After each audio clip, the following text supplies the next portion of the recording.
Hallelujah hallelujah praise the lord ஹalleluya சந்தோஷமா எத்தனை பேர் இருக்கீங்க ஹalleluya இந்த நாள் குருகியில கர்த்தர் நம்மோடு கூட இருக்கிறார் ஆமென் ஆராதனை கர்த்தர் நமக்கு தந்தார் praise the lord நம்ம சந்தோஷமா சொல்லுங்க இந்த நாளிலும் தேவ சமூகத்திலே குடிவரை செய்தார் என்பதை யாவரையும் நான் வாழ்த்துகிறேன் வரவேற்கிறேன் ஹalleluya நீங்கள் வர வேண்டும் வரவில்லை ஆனாலும் இந்த நாளில் வந்திருக்கிற நீங்கள் பாக்கியவான்கள் ஹalleluya கவனிக்கிறீங்களா என்ன மாட்டீங்க கொஞ்ச நேரம் தான் பேச போறோம் சின்ன கருத்தை தான் சொல்ல போறோம் ஆனா அதை என்ன செய்யணும் கவனமா கேட்கணும் நம்மளுடைய இந்த ஜெபத்தினுடைய கருத்து என்ன கரு என்ன ஆண்டவரே என்ன செய்ய அப்படியா இருக்கு ஆண்டவரே நான் என்ன செய்ய சித்தமாயிருக்கிறேன் அதுதான் நம்முடைய ஹalleluya நேற்றைக்கு கர்த்தர் நம்மோடு கூட பேசினார் அவருடைய சித்தம் நம்முடைய வாழ்க்கையிலே எதையெல்லாம் செய்யும் என்பதை அவர் சித்தம் செய்கிறவன் கெட்டு போக மாட்டார் ஆமென் அவர் சித்தம் செய்கிறவன் என்ன செய்வான் நித்திய ஜீவனை பெறுவான் அவர் சித்தம் செய்கிறவன் மீட்கப்படுவான் அதாவது அவருடைய நாளில் உயிர் தெழுவான் நேற்றைக்கு நம்ம பார்த்தோம் அவருடைய சித்தம் செய்வதுதான் இயேசு கிறிஸ்துவின் பிதாவின் சித்தம் செய்வதையே இயேசு என்ன செய்திருந்தார் தன்னுடைய வாழ்க்கையில முக்கியமாய் கொண்டிருந்தார் இயேசு தான் நமக்கு யாராயிருக்கிறார் முன் உதாரணமாயிருக்கிறார் இயேசு நடந்த வழியிலே இயேசு நடந்த பாதையிலே நாம் நடக்க வேண்டியவர்களாய் இருக்கிறோம் ஏனென்றால் நாம் இயேசுவை போல மாற வேண்டும் என்பதுதான் ஆண்டவருடைய பிதாவுடைய விருப்பம் ஹalleluya praise the lord ஆமென் சந்தோஷமா ஹalleluya சொல்லலாம் இன்னைக்கும் இந்த மாலை நேரத்துல உங்களோடு பேசுவதற்கு நான் ஜெபித்த போது கர்த்தரின் உள்ளத்தில் தந்த சில வார்த்தை உங்களோடு பகிர்ந்து கொள்ள விரும்புகிறேன் ஏசாயா தீர்க்கதரிசன புத்தகம் 64ஆம் அதிகாரம் ஏசாயா தீர்க்கதரிசன புத்தகம் 64ஆம் அதிகாரம் 8ஆம் வசனம் ஏசாயா தீர்க்கதரிசன புத்தகம் 64ஆம் அதிகாரம் 8ஆம் வசனம் இப்பொழுதும் கர்த்தாவே நீர் எங்களுடைய பிதா நாங்கள் களிமண் நீர் எங்களை உருவாக்குகிறவர் நாங்கள் அனைவரும் உமது கரத்தில் ஹalleluya இந்த வசனத்தை கொஞ்ச நேரம் நான் வாசித்துக் கொண்டிருந்த போது இஸ்ரவேல் ஜனத்தினுடைய நிலைமையை இந்த 64ஆம் அதிகாரத்திலே ஏசாயா தீர்க்கதரிசன புத்தகம் 64ஆம் அதிகாரத்திலே நான் உணர நேர்ந்தது அந்த 64ஆம் அதிகாரம் முழுவதும் இஸ்ரவேல் ஜனங்கள் தேவனிடத்தில் ஜெபிக்கிறதான ஒரு ஜெபமாக இருக்கிறது அந்த ஜெபத்தின் கருப்பொருளாக அந்த 8ஆம் வசனம் இருக்கிறது தங்களை தேவனுக்கு முன்பாக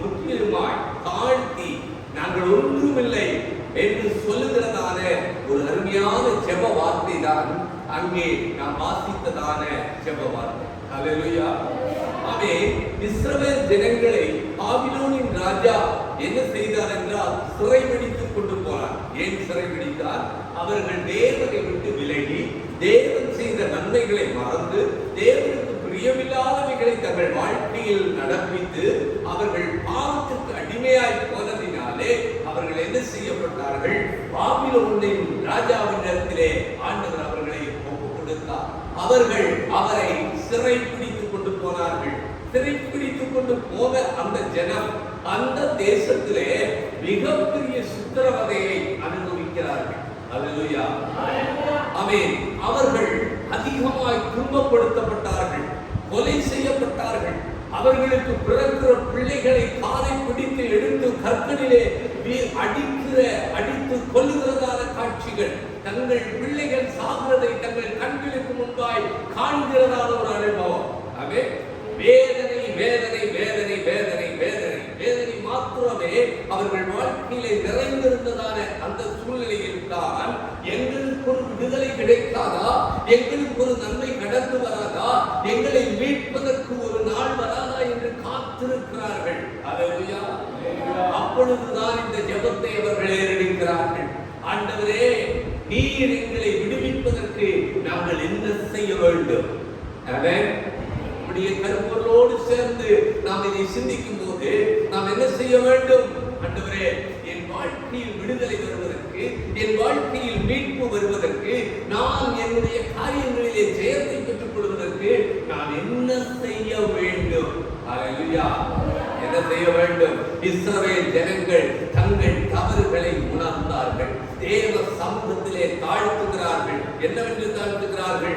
கர்த்தரை தேடி அவருடைய சமூகத்திலே தங்களை தாழ்த்தி ஜெபிக்கிறதான இந்த ஜெபம்தான் இப்பொழுது நம்ம வாசித்ததான ஜெபம். என்னவென்று வாசிக்க சொல்லுகிறார்கள்? ஆண்டவரே, இப்பொழுதும் கர்த்தாவே, நீர் எங்களுடைய பிதா, நாங்கள் களிமண். நீர் எங்களை உருவாக்குகிறவர், நாங்கள் அனைவரும் உமது கரத்தின் கிரியை. அல்லேலூயா. எப்பொழுது நம்முடைய வாழ்க்கையிலே பாவம் பிரவேசிக்கிறதோ, எப்பொழுது நம்முடைய வாழ்க்கையிலே சுயம் பிரவேசிக்கிறதோ, எப்பொழுது நம்முடைய வாழ்க்கையிலே உலகம் பிரவேசிக்கிறதோ, எப்பொழுது நாம் தேவனுக்கு பிரியமில்லாததை நம்முடைய வாழ்க்கையில் நடப்பிக்கிறோமோ, அப்பொழுது நமக்கும் தேவனுக்கும் இருக்கிற உறவு விட்டு போகிறது. அல்லேலூயா. இப்பொழுது அவர்கள் தங்கள் உறவை புதுப்பிக்க விரும்புகிறார்கள். என்ன செய்ய விரும்புகிறார்கள்? புதுப்பிக்க விரும்புகிறார்கள். என்ன செய்ய விரும்புகிறார்கள்? ஆமா, இங்க என்ன சொல்லி இருக்கு? நமக்கும் தேவனுக்கும் இருக்கிறதான உறவை அவர்கள் வெளிப்படுத்துகிறார்கள். கர்த்தாவே, நீர் எங்களுடைய பிதா. ஆமென். நீர் எங்களுடைய பிதா. அல்லேலூயா. நாங்கள் உம்முடைய பிள்ளை. பிதா என்றால் நாம் யாரா இருக்கிறோம்? நாம் யாரா இருக்கிறோம்? நாம் அவருடைய பிள்ளை. அல்லேலூயா. அடுத்த வார்த்தை சொல்லுது, நாங்கள் களிமண். நாங்கள் களிமண். அப்ப அவர் யாரு? குயவர். அவர் உருவாக்குகிறவர். அவர் யாரா இருக்கிறார்? அவர் உருவாக்குகிறவர். அல்லேலூயா. ஆமென். நாம் களிமண், அவர் குயவர். அதே சமயத்திலே அவர் நம்மை உருவாக்குகிறவர். நாம் யாரா இருக்கிறோம்? அவருடைய கரத்தின் கிரியை. ஆமென். அந்த ஒரு வசனத்தை தான் நான் பேசுறேன், வேற எங்கேயும் போக மாட்டேன், அங்கேயே தான் பேச போகிறேன். கவனமா கவனிக்கணும். நாங்கள் உமக்கு என்ன செய்ய சித்தமாயிருக்கிறீர்? நாங்கள் உமக்கு என்ன செய்யணும் அப்படின்னா, முதல் காரியம் இன்னைக்கு ஆண்டவர் சொல்றது, நம்முடைய வாழ்க்கையில நாம் தேவ சமூகத்தில நம்மை தாழ்த்தி நமக்கும் தேவனுக்கும் இருக்கிற உறவை புரிந்து கொள்ள வேண்டும். அல்லேலூயா. எத்தனை பேருக்கு புரியுது? எனக்கும் தேவனுக்கும் ஒரு உறவு இருக்குது. என்ன உறவு? நான் களிமண், அவர் யாராயிருக்கிறார்? குயவராயிருக்கிறார். நான் பிள்ளை, அப்படியானால் அவர் எனக்கு யாராயிருக்கிறார்? அவர் பிதாவாயிருக்கிறார். நான் உருவாக்கப்படுகிறவன் என்று சொன்னால், அப்படி கிரியை ஒரு பொருளாயிருக்கிறேன், தயார் பண்ணப்படுகிறவன், சிருஷ்டியாயிருக்கிறேன் என்றால் அவர்தான் என்னை என்ன செய்கிறார்? உருவாக்குகிறார். அல்லேலூயா. நான் அவருடைய கரத்தின் கிரியை. அல்லேலூயா. வேதத்துல வாசிக்கிற போது நமக்கும் தேவனுக்கும் இருக்கிற உறவு முறைகள் அநேக விதங்களிலே சொல்லப்பட்டிருக்கிறது. அல்லேலூயா. வேதத்துல வாசிச்சோம்னா அவர் என்னது ஒரு இடத்துல சொல்றாரு, ஆமென், நீங்கள், நான் திராட்சை செடியாயிருக்கிறேன், நீங்கள் கொடிகளாயிருக்கிறீர்கள். ஆமென். அவர் செடி, நாம யாரா இருக்கிறோம்? கொடி. பிள்ளை, அவர் பிதா. ஆமென். களிமண், அவர் குயவர். அவர் உருவாக்குகிறார், நாம் அவருடைய கரத்தின் கிரியை. இன்னொரு இடத்துல யோவான்ல வாசித்தோம்னா அவர் செடி, நாம் யாரா இருக்கிறோம்? கொடியாயிருக்கிறோம். இன்னொரு இடத்துல வாசிக்கும் போது அவர் நமக்கு தலையாயிருக்கிறார், நாம் அவருடைய சரீரமாயிருக்கிறோம். நாம் அவருடைய சரீரமாய். இன்னொரு இடத்துல வாசிச்சா அவர் நமக்கு மேய்ப்பராயிருக்கிறார், நாம் அவருடைய ஆடுகளாயிருக்கிறோம். அல்லேலூயா. அவர் மேய்ப்பன், நாம் ஆடுகள். அல்லேலூயா. ஆமென். அவர் நம்முடைய ஆலயத்தில் அவர் மகிமையாய் இருக்கிறார், நாம் யாரா இருக்கிறோம்? அவருடைய மகிமை தங்கும் ஆலயமாய் இருக்கிறோம். எத்தனை பேருக்கு புரியுது? நமக்கு நமக்கு அவருக்கு ஒரு உறவு இருக்கு. இந்த உறவை நம்ம இழந்துட்டோம்னா அந்த இழப்பை சரி பண்றதுக்கு தான் தேவ சமூகத்தில் நாம் கடந்து வர வேண்டும். அல்லேலூயா. இந்த நாட்களிலே நம்மை நாமே சீர்தூக்கி பார்க்க வேண்டிய காரியம் என்ன? எனக்கும் அவருக்கும் உறவு எப்படி இருக்கிறது? அல்லேலூயா. ஆமென். அவர் தகப்பன் என்றால் நான் அவருடைய பிள்ளை அல்லவா? அவர் செடி என்றால் நான் அவருடைய கொடி அல்லவா? அவரிலிருந்து தானே எனக்கு எல்லாம் கிடைக்கிறது. அவர் தானே எனக்கு எல்லாவற்றையும் கொடுக்கிறார். அவர் தானே என்னை பாதுகாக்கிறார். அவர் தானே என்னை மேய்க்கிறார். அவர் தானே என்னை உருவாக்குகிறார்.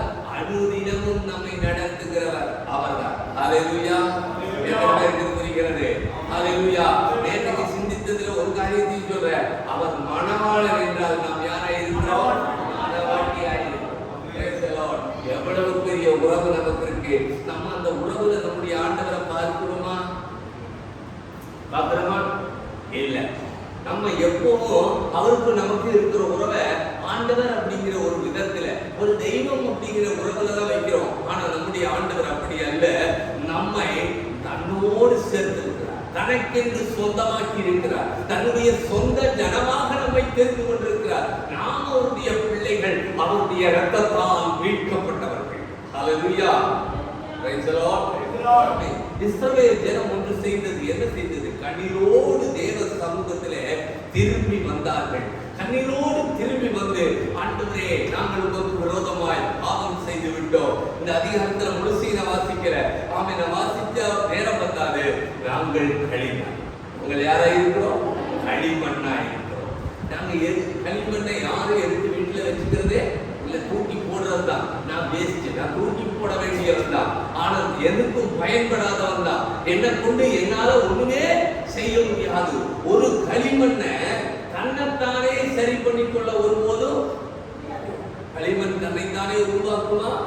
உருவாக்க. அப்போ ஆண்டவரே, நாங்கள் களிமண், நீர் எங்களை உருவாக்கும். அல்லேலூயா. நீர் எங்களை உருவாக்கும். நீர் ஒருவரே எங்களை சரிப்படுத்தக்கூடியவராய் இருக்கிறீர். அல்லேலூயா. நம்முடைய வாழ்க்கையில, நம்முடைய தனிப்பட்ட ஜீவிதத்துல, நம்முடைய குடும்ப வாழ்க்கையில ஒரு காரியம் வந்து விடாதா? ஒரு நன்மை கிடைக்காதா? சமாதானம் கிடைத்து விடாதா? சந்தோஷம் கிடைத்து விடாதா? கர்த்தர் எனக்கு ஒரு நன்மையை செய்ய மாட்டாரா? என்னுடைய வாழ்க்கையில் அவர் குறுக்கிட்டு எனக்கு ஒரு நன்மையை தந்துவிட மாட்டாரா என்று ஏங்குகிற ஒவ்வொருவருக்கும் அவர் நன்மை செய்வதற்கு, சமாதானம் தருவதற்கு வல்லமை உள்ளவராயிருக்கிறார். சொல்றீங்க, நாம ஒன்ன தெரியணும். நான் அவருக்கு முன்னால களிமண். அல்லேலூயா. நான் அவருக்கு முன்னால களிமண். என்னால ஒண்ணும் முடியாத ஆண்டவரே, என்னை நானே நடத்தி கொள்ள என்னால முடியாதுன்னு சமர்ப்பிக்கும் போது, அர்ப்பணிக்கும் போது, கர்த்தர் நம்மோடு கூட நம்முடைய வாழ்க்கையிலே செயல்படுகிறவராயிருக்கிறார். அல்லேலூயா. நோயிலிருந்து ஒரு விடுதலை வேண்டும் என்றால் அவர் நமக்கு செய்ய வல்லவர். அல்லேலூயா. தோல்வியிலே இருந்து ஜெயத்தை தருவதற்கு அவர் வல்லமை உள்ளவர். காரணம், அவர் நம்முடைய பிதா. Price the Lord. இன்னொரு காரியத்தை நான் இதோடு சம்பந்தித்து சிந்தித்தது, எரேமியா தீர்க்கதரிசன புத்தகம் 18ஆம் அதிகாரத்துல 2 முதல் 4 வரை இருக்கிற வசனத்தை அங்கே வாசிக்கலாம். நீ எழுந்து குயவன் வீட்டுக்கு போ, அங்கே என் வார்த்தைகளை உனக்கு தெரிவிப்பேன். அப்படியே நான் குயவன் வீட்டுக்கு போனேன். இதோ அவன் கிரிகையினாலே வணைந்து கொண்டிருந்தான். குயவன் வணைந்து கொண்டிருந்த மண்பாண்டம் அவன் கையிலே கெட்டு போயிற்று. அப்பொழுது அதை திருத்தமாய் செய்யும்படிக்கு தன் பார்வைக்கு சரியாய் கண்டபடி குயவன் அதை திரும்ப வேறே பாண்டமாக வரைந்தான். அல்லேலூயா. Praise the Lord. முதல்ல அங்க இஸ்ரவேல் ஜனம் என்ன செய்தது? தேவ சமூகத்திலே தன்னை சமர்ப்பித்து, தனக்கும் தேவனுக்கும் இருக்கிற உறவை புதுப்பித்துக் கொள்ள வாஞ்சையோடு தேவ சமூகத்தில் வந்தபோது ஆண்டவர் அவர்களை புதிய பாத்திரமாய், புதிய கருவிகளாய் ஆண்டவர் அவர்களை உருவாக்குவதை பார்த்தோம். அதற்கு எரேமியாவின் மூலமாய் இஸ்ரவேல் ஜனத்துக்கு காண்பிக்கிறதான ஒரு உதாரணத்தை அங்கே பார்க்கிறோம். அவர்கள் களிமண், அந்த களிமண்ணில் இருந்தே கர்த்தர் ஒரு உதாரணத்தை சொல்லுகிறார். எரேமியாவே, நீ எழுந்து யார் வீட்டுக்கு போ? குயவன் வீட்டுக்கு போ. நம்ம குயவனை பார்த்தோம்னா அவன் என்ன செய்யறான்? களிமண்ணை நல்ல தண்ணியில பிசைஞ்சு திரிகையின் மேல வைக்கிறான். சொல்லுங்க, அவன் திரிகையின் மேல வச்ச உடனே அவன் என்ன செய்யறான்னா நல்லா பிணைஞ்சு எடுத்து வச்சுட்டு நல்ல திரிகைய வேகமா சுற்றுகிறான். வேகமாய் சுற்றும் போது அதுல கைய வச்ச உடனே அது என்ன செய்கிறது, ஒரு பாண்டமாக உருவாகும். அந்த மண் குவியலாய் இருந்த மண் இப்பொழுது ஒரு பாண்டமாக அல்லது ஒரு பானையாக, ஒரு சட்டியாக, ஒரு குடமாக அது உருவாகும். அவர் உருவாக்கி கொண்டே இருக்கிற பொழுது அது திடீரென்று உடைந்து போயிடுச்சு. திடீர்னு என்ன ஆயிடுச்சு, உடைஞ்சு போயிடுச்சு. உடைஞ்சு போன உடனே அதை உருவாக்குற அந்த குயவனுடைய உள்ள எப்படி இருக்கும், உள்ள எப்படி இருக்கும், ரொம்ப சந்தோஷமா வசனம் வேதனம். ஐயோ, 1/2 மணி நேரமா 3/4 மணி நேரமா இதை பொறுமையா நான் வணங்கிக்கிட்டே வந்தேன். கடைசியா முடிகிற நேரத்துல என்ன ஆயிட்டு, உடைஞ்சு போயிட்டே. இப்போ உடைஞ்சதை ஒட்ட வைக்க முடியாது. மறுபடியும் அதை என்ன செய்தாக வேண்டும், திருத்தமாய் வணைந்தாக்க வேண்டும். ஐயோ உடைந்து போயிட்டேன்னு அவன் வேதனைப்படுகிறார், துக்கப்படுகிறார்.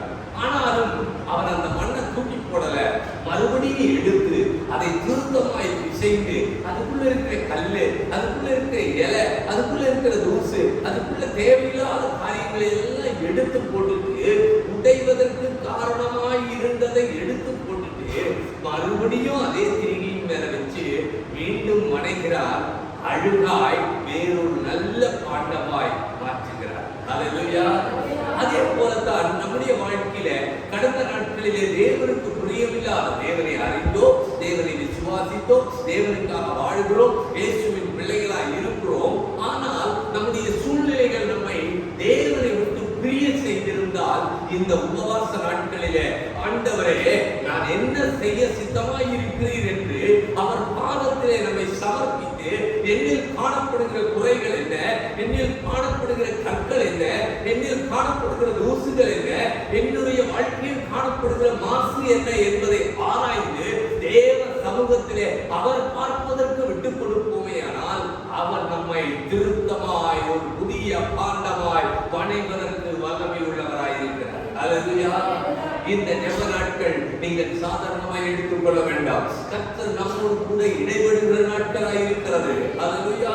நம்மோடு கூட தினமும் பேசுகிற வார்த்தைகளுக்கு நாம் செவி கொடுத்து அதற்கு கீழ்ப்படிவோமேயானால் நாம் இழந்து போன உறவை, நாம் இழந்து போன அபிஷேகத்தை, நாம் இழந்து போன உண்மையை, நாம் இழந்து போன நன்மைகளை, நாம் இழந்து போன ஆசீர்வாதங்களை திரும்ப பெற்றுக் கொள்வதற்கு தேவன் நம்முடைய வாழ்க்கையிலே செயல்பட வல்லவராய் இருக்கிறார். அல்லேலூயா.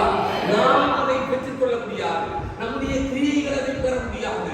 நம்முடைய தேவன் நம்முடைய வாழ்க்கையிலே நம்மை வரைவதற்கு நாம் விட்டுக் கொடுக்கிறோமே ஆனால், அவர் நம்முடைய வாழ்க்கையை செயல்படுவதற்கு விட்டுக் கொடுக்கிறோமே ஆனால், நம்முடைய வாழ்க்கையிலே கர்த்தர் நம்மை அவருக்கேற்ற விதத்திலே வரைய சித்தமுள்ளவராய் இருக்கிறார். அல்லேலூயா. Praise the Lord. ஆமென். சங்கீதக்காரன் சொல்லுகிறதை பார்க்கிறோம். ஆண்டவரே, ஆமென். சங்கீதம் 31:12 வாசிக்கும் போது, நான் செத்தவரை போல் ஆனேன், இருதயம் உடைந்த மாத்திரத்தை போலாயிற்று. அல்லேலூயா. Praise the Lord. உடைந்த மாத்திரத்தை போலாயிற்று. அவன் தேவ சமூகத்திலே உடைந்து விழுந்த பொழுது ஆண்டவர் அவனை எடுத்து கட்டுகிறார். நாம் தான் மேலே இருக்கிற தீர்க்கதரிசியை கொண்டு அவனுடைய வாழ்க்கையை மீண்டுமாய் கட்டுகிறார், மீண்டுமாய் வரைகிறார். அவன் இழந்து போன மகிமே, இழந்து போன தேவனோடு இருந்த உறவை மீண்டும் புதுப்பித்து அவனை அரசனாக்கி தன்னுடைய இருதயத்துக்கு ஏற்றவனாய் கர்த்தர் கண்டார். அல்லேலூயா. Praise the Lord. இழந்து விட்டாயோ, இன்றைக்கு ஆமென், எல்லாம் போச்சு எனக்கு ஒன்றும் இல்லை நினைக்கிறியோ, கர்த்தர் உன்னை அப்படி வெறுமையாய் விட விடுவதில்லை, உன்னை இழந்து போக விடுவதில்லை. உன்னை மீண்டும் தன்னுடைய கரத்தில் எடுத்து வணைய விரும்புகிறார். அல்லேலூயா. எத்தனை பேர் அதற்கு நம்மை ஒப்புக் கொடுக்க விரும்புகிறீர்கள்? அல்லேலூயா. தேவ சமூகத்தில் நம்மை தாழ்த்தலாமா? ஆண்டவரே நான் களிமண். அல்லேலூயா. எத்தனை பேர் சொல்றீங்க, நம்முடைய உறவை ஒரு திசை கூட, ஒரு விசை கூட நம்மை நாமே சிந்தித்து பார்க்கலாமா? நாம் என்னவாய் இருக்கிறோம்? நமக்கும் தேவனுக்கும் இருக்கிற உறவு என்ன? ஒரு சாந்தோபமான உறவா, கடமைக்கான உறவா, ஏதோ ஞாயிற்றுக்கிழமை வர வேண்டும் என்கிற உறவா, ஏதோ கிறிஸ்தவன் ஆயிட்டேன் என்கிற உறவா, அல்லது அவர்தான் என்னை உருவாக்குகிறவர், அவர்தான் எனக்கு செவியாயிருக்கிறவர், அவர்தான் என்னுடைய மரபாளராய் இருக்கிறார் என்று சொல்லி அவரோடு நம்மை இணைத்துக் கொள்ளலாம். கர்த்தாவே நீர் எங்கள் பிதா. ஹல்லேலூயா. கர்த்தாவே நீர் எங்களுடைய பிதா, நாங்கள் உம்முடைய பிள்ளைகள். கர்த்தாவே நீர் நாங்கள் களிமண், நீர் எங்கள் குயவனாய் இருக்கிறீர். கர்த்தாவே நீர் எங்களை உருவாக்குகிறவர், நாங்கள் உம்முடைய கரத்தின் கிரியை ஆண்டவரே. எங்களை நீர் மீண்டுமாய் ஒரு பாத்திரமாய் அணையும் ஆண்டவரே. எங்களை உம்முடைய கரத்திலே ஒப்புக் கொடுக்கிறோம். கர்த்தர் தாமே எங்களோடு கிரியை செய்வீராக. ஹல்லேலூயா, ஹல்லேலூயா.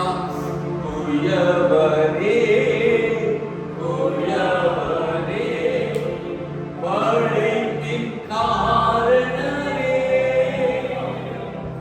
களிமண்ணான என்னையுமே கண்ணோக்கி பார்த்திடுவே. குயவனே குயவனே படைப்பின் காரணரே,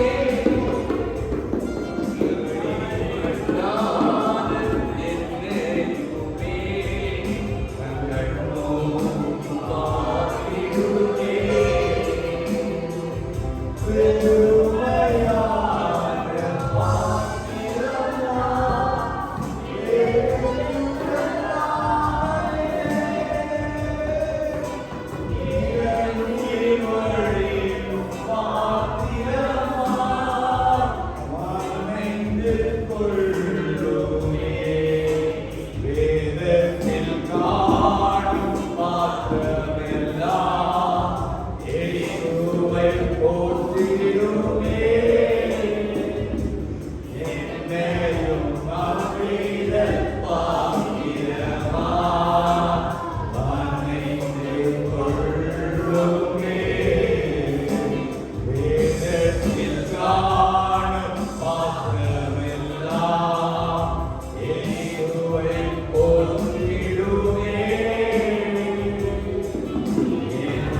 கொஞ்சம் முழங்கால் படிக்கிறேன். உங்களுடைய கருத்துல களிமண்ணா எங்களை நாங்கள் ஒப்பு கொடுக்கிறாங்க. இவரைய 9ஆம் அதிகாரத்துல ஒரு பாத்திரத்தை கனமாய் வடிந்து கொள்ள இவனுக்கு அதிகாரம் இல்லையோ என்ற யோசனை இருக்கிறது. நம்மை கனமான பாத்திரமா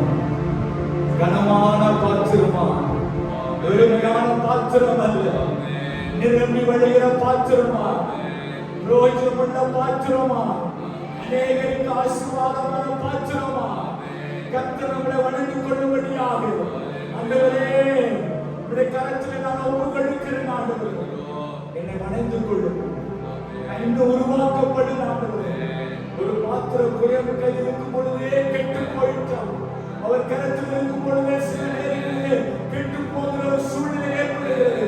இது வேண்டாம், இன்னைக்கு நம்ம ஒப்புக் கொடுக்கும். ஆண்டவரே என்னை கனமான பாத்திரமா, ஆண்டவரே என்னை கனமான பாத்திரமா, என்னை தகுதியான பாத்திரமா, என்னை உகந்த பாத்திரமா, என்னை பிரயோஜனமுள்ள பாத்திரமா.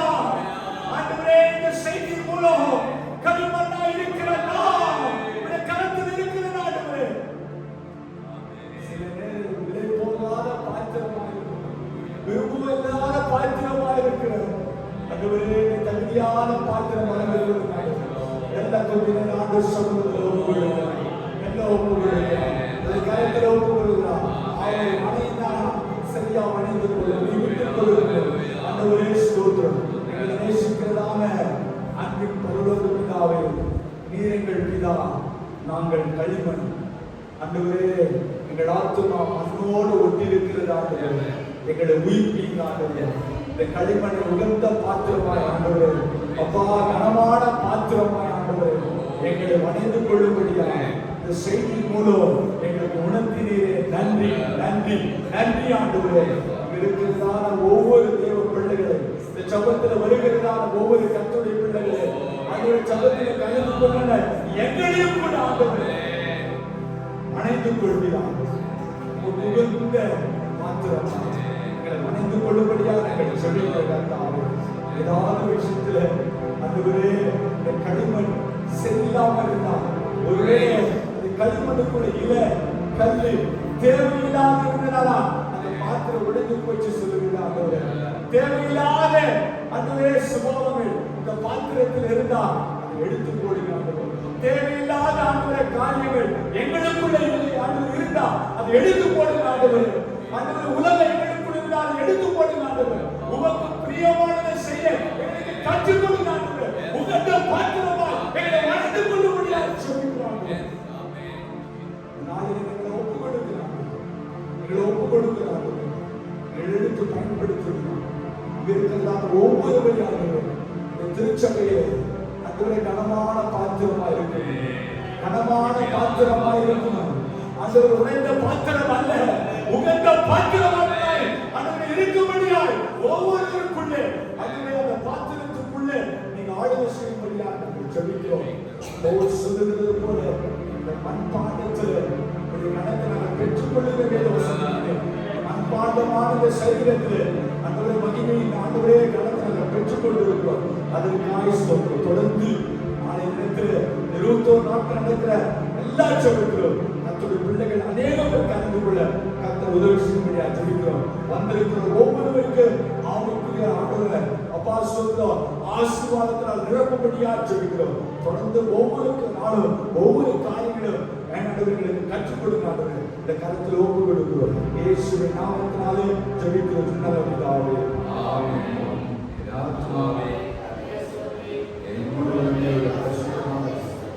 ஆத்துமாவே அவர் செய்த சகல உபகாரங்களும் நம்முடைய கர்த்தராகிய இயேசு கிறிஸ்துவின் கிருபையும் பிதாவாகிய தேவனுடைய அன்பும் பரிசுத்தாவியானவருடைய ஐக்கியமும் சமாதானமும் வழிநடத்துதலும் இன்றுமென்றும் சதா காலமும் நம்மோடும் சகல பரிசுத்தவான்களோடும் கர்த்தராகிய இயேசு கிறிஸ்துவின் வருகை வந்தது இருப்பதாக. ஆமென். ஹல்லேலூயா. ஹல்லேலூயா. உங்களை ஆசீர்வதிப்பாராக. சமாதானத்தோடு எல்லாருக்கும் சொல்றோம். எல்லாருக்கும் சொல்றோம்.